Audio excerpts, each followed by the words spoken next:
Hello students, myself Sarode Nita Panduranga, Department of Environmental Science, TC College Baramati. Our paper is second, semester is second. Our paper title is EVS 1202. Our paper code is EVS 1202. Our paper title is Fundamentals of Environmental Biology. Unit first. Our today's topic is ecological succession and species diversity. In previous lecture we studied ecological succession, mainly what is meant by ecological succession, types of ecological succession and mechanisms in ecological succession, or also steps in ecological succession. First of all, introduction. Ecological succession is the process of a change in the species structure and ecological community over a time period. म्हणजे ecological function म्हणजे काय किंवा ecological succession म्हणजे काय हे आपण previous लेक्चरमध्ये study केलेलं आहे. आणि त्याच्यामध्ये आपण स्पेसिस स्ट्रक्चरचा चेंज होतो इकॉलॉजिकल कम्युनिटीमधल्या ओव्हर अ टाईम पिरियड. जसं जसं टाईम जातो तसं तसं स्पेसिसचं स्ट्रक्चर चेंज होतं, त्याला आपण इकॉलॉजिकल सक्सेशन म्हणतो. It is a phenomena or process by which an ecological community undergoes more or less orderly or predictable changes. म्हणजे इकॉलॉजिकल सक्सेशन हा असा फिनॉमिना आहे त्याच्यामध्ये कम्युनिटी चेंज होते किंवा कम्युनिटीमधले जे चेंजेस आहेत ते चेंज होतात, त्याला आपण इकॉलॉजिकल सक्सेशन म्हणतो. नेक्स्ट आहे steps in ecological succession. Ecological सक्सेशनमध्ये काय स्टेप आहेत ह्या आपण बघितल्या. फर्स्ट ऑफ ऑल आहे न्यूडेशन, नंतर invasion, ecesis, aggregation, competition, reaction and stabilisation, आणि last one is the climax. आपण डायग्राम थ्रू इकॉलॉजिकल सक्सेशन कसं होतं हे ह्या डायग्राममध्ये बघितल्या.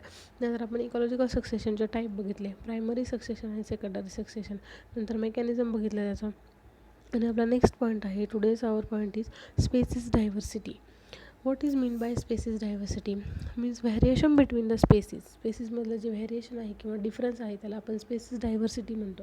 डायव्हर्स म्हणजे डिफरन्स किंवा डिफरन्शिएशन बिटवीन स्पेसिस किंवा म्हणजे species diversity is defined as the number of different species present in a ecosystem and relative abundance of each of those species. Species diversity म्हणजे काय, त्या number of different species present आहे इकोसिस्टीममध्ये, number of different species आहे त्या present आहे त्याला आपण स्पेसिस डायव्हर्सिटी म्हणतो. म्हणजे species diversity is defined as the number of different species present in an specific ecosystem. एका इकोसिस्टीममध्ये नंबर ऑफ डिफरंट स्पेसिस ज्या प्रेझेंट आहे त्याला आपण स्पेसिस डायव्हर्सिटी म्हणतो.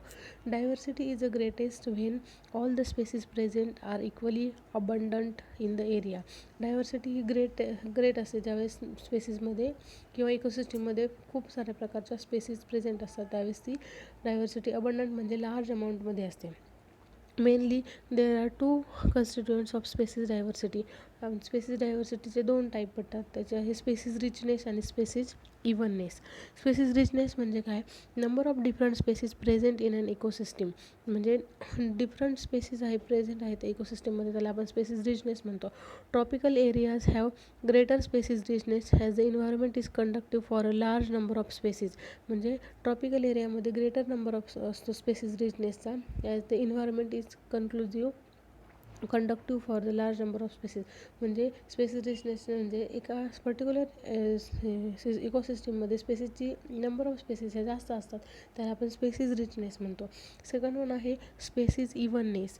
Relative abundance of a individual of each of those species. म्हणजे याच्यामध्ये जे रिलेटिव्ह अबंडन्स आहे तो या स्पेसिस इव्हननेसमध्ये काउंट केला जातो.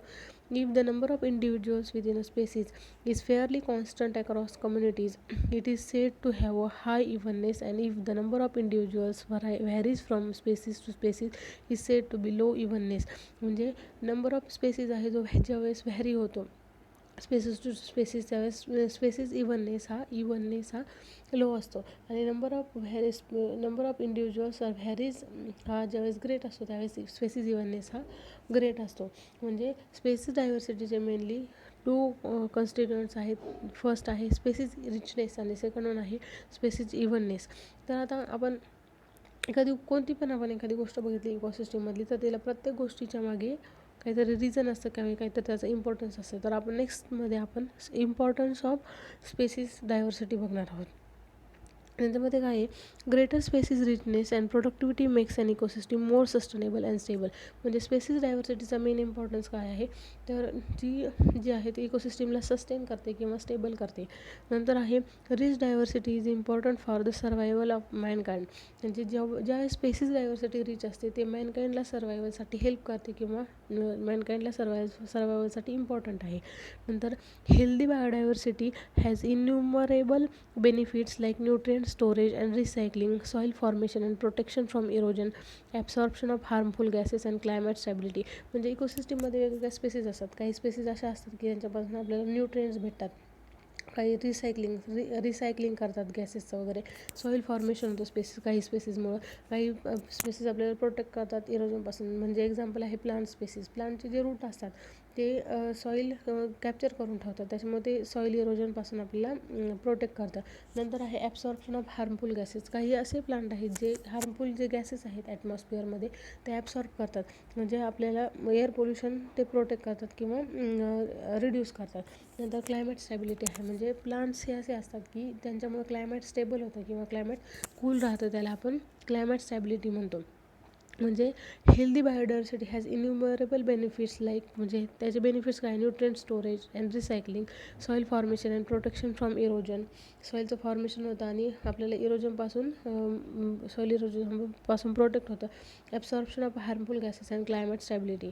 Humans get lots of products from nature like fruits, cereals, meat, food, fibre, resin, dyes, medicine and antibiotics. म्हणजे ह्युमनला वेगवेगळे प्रोडक्ट भेटतात नेचरपासून. फ्रूट आहे, सिरियल्स आहे, मीट आहे. म्हणजे इकोसिस्टमपासून किंवा स्पेसिसपासून जे काही प्रोडक्ट भेटतात म्हणजे अँटीबायोटिक आहे, मेडिसिन आहे, ड्रग्ज आहेत, वेगवेगळ्या प्रकारचे मेडिसिन्स आहेत, ते जे काही आहे ते ह्युमन्सला इकोसिस्टममधून आणि मेनली स्पेसिसपासून भेटतं. म्हणून स्पेसिस डायव्हर्सिटी ही ह्युमनच्या दृष्टीने, सर्वायवलच्या दृष्टीने खूप इम्पॉर्टंट आहे. सेकंड वन आहे Amazon forest is estimated to produce 20% of total oxygen in the earth's atmosphere through photosynthesis. आता ॲमेझॉन फॉरेस्ट आहे, ॲमेझॉन फॉरेस्ट काय प्रोड्यूस करतात, तर प्लांट मेनली ऑक्सिजन प्रोड्यूस करतात. तर ॲमेझॉन फॉरेस्ट जवळजवळ 20% हा म्हणजे वर्ल्डचा जो 20% ऑक्सिजन आहे तो ॲमेझॉन फॉरेस्टमधनं रिलीज केला जातो.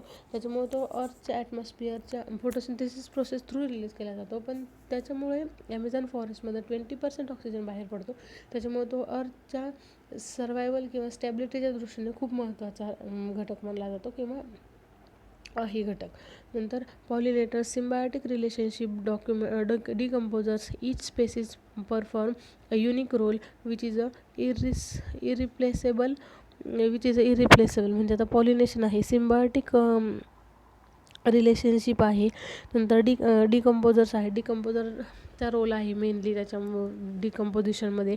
Each species perform unique role, म्हणजे ह्या पॉलिनेटर्स आहे, सिम्बायोटिक रिलेशनशिप आहे जे दोन ऑर्गॅनिझममधलं, किंवा डिकम्पोजर आहे, ह्या ईच स्पेसिस आहेत त्या युनिक रोल प्ले करतात इकोसिस्टममध्ये. आणि विच इज इरिप्लेसेबल, म्हणजे त्यांची जागा कोणीही रिप्लेस करू शकत नाही त्यांची जागा. म्हणजे डिकम्पोजर आहे, म्हणजे जे ऑर्गॅनिक मॅटर आहे ते डिग्रेड करतात, त्याच्यामुळे जे आपलं एन्व्हायरमेंट आहे ते क्लीन राहतं असं म्हणतो आपण. त्याच्यामुळे ह्युमसचं ऑर्गॅनिक मॅटरचं इनऑर्गॅनिक मॅटरमध्ये कन्व्हर्जन होतं. म्हणजे नंतर म्हणजे ज्या सायक्लिंग रेग्युलेट होतात त्या डिकम्पोजरमुळे होतात. फूड चेन आहे, फूड वेब आहे, आपण प्रिव्हियस लेक्चरमध्ये बघितलेलं आहे. म्हणजे हे जे काय आहे पुन्हा पॉलिनेटर्स आहे, पॉलिनेटर्समुळं प्लांट ग्रो होतात किंवा प्लांटमधले जे रिप्रोडक्शन आहे ते रेग्युलेट होतं.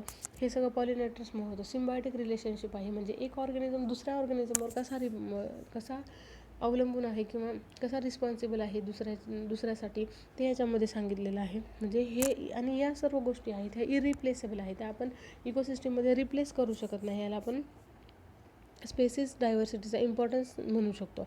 In the nitrogen cycle bacteria plants have a crucial relationship. Earthworms contribute to soil fertility. म्हणजे नायट्रोजन सायकलमध्ये प्लांट्सचा रोल आहे, बॅक्टेरियाचा रोल आहे आणि अर्थवॉर्मचा पण रोल आहे. म्हणजे हे एका स्पेसिफिक सायकल आहे, त्याच्यामध्ये किती घटक मॅटर करतात किंवा किती घटक सॉईल फर्टिलिटी मेंटेन करतात हे सगळं हे सगळं एका सायकलमध्ये होतं. अशा फॉस्फरस सायकल आहे, कार्बन सायकल आहे, नायट्रोजन सायकल आहे, पुन्हा ऑक्सिजन सायकल आहे. या सगळ्या सायकलमध्ये प्रत्येक बॅक्टेरिया किंवा प्लांट्स काय रोल प्ले करतात हे आपण याच्यामध्ये बघितलेलं आहे. Apart from these are benefits such as a recreation. त्याचे अजून बेनिफिट आहे. रिक्रिएशन पर्पजसाठी पण आपण प्लांट्स वापरू शकतो किंवा वेगवेगळ्या स्पेसीज आहेत त्या आपण रिक्रिएशन पर्पजसाठी, गार्डनिंगसाठी वगैरे वापरतो. हे सगळे इम्पॉर्टन्स आहे स्पेसीज डायव्हर्सिटीचे. Mainly what is mean by species diversity? Species diversity is defined as the number of different species present in an ecosystem or specific ecosystem. Species diversity म्हणजे काय? It is defined as the number of different species present in an ecosystem. म्हणजे एका इकोसिस्टममध्ये different number of species आहेत. म्हणजे plants आहेत, mainly plants धरलं तर प्लांट्समध्ये पण कितीतरी अनेक प्रकारच्या स्पेसीज आहेत. त्याला आपण स्पेसीज डायव्हर्सिटी म्हणतो. Diversity is the greatest when all species present are equally abundant in the area. म्हणजे एका इकोसिस्टीममध्ये किंवा एका एरियामध्ये ग्रेटेस्ट नंबर ऑफ स्पेसीज जर प्रेझेंट असेल तर त्याला आपण ग्रेटेस्ट और अबंडंट डायव्हर्सिटी म्हणतो. Mainly there are two constituents of species diversity. पहिला आहे स्पेसीज रिचनेस आणि दुसरा आहे स्पेसीज इव्हननेस. स्पेसीज रिचनेस म्हणजे काय? Number of different species present in an ecosystem. Number of different species एका इकोसिस्टममध्ये प्रेझेंट आहे त्याला आपण स्पेसीज रिचनेस म्हणतो. Tropical areas have greater species richness as the environmental is inductive for large number of species. आणि second one आहे species evenness, relative abundance of individual species of those species if the number of individuals within a species is fairly constant across communities. It is said to have high evenness. म्हणजे स्पेसीजचा number जर हाय असेल, याच्यामध्ये constant असेल कम्युनिटीमध्ये, तर त्याला आपण हाय species इव्हननेस म्हणतो. आणि स्पेसीजचा नंबर जर व्हॅरी होत असेल तर त्याला आपण लो स्पेसीज इव्हननेस म्हणतो. असे हे स्पेसीज डायव्हर्सिटीचे दोन कॉन्स्टिट्युएंट्स आहेत, ते म्हणजे स्पेसीज रिचनेस आणि स्पेसीज इव्हननेस. नंतर आपण खाली इम्पॉर्टन्स ऑफ स्पेसीज डायव्हर्सिटी बघितला.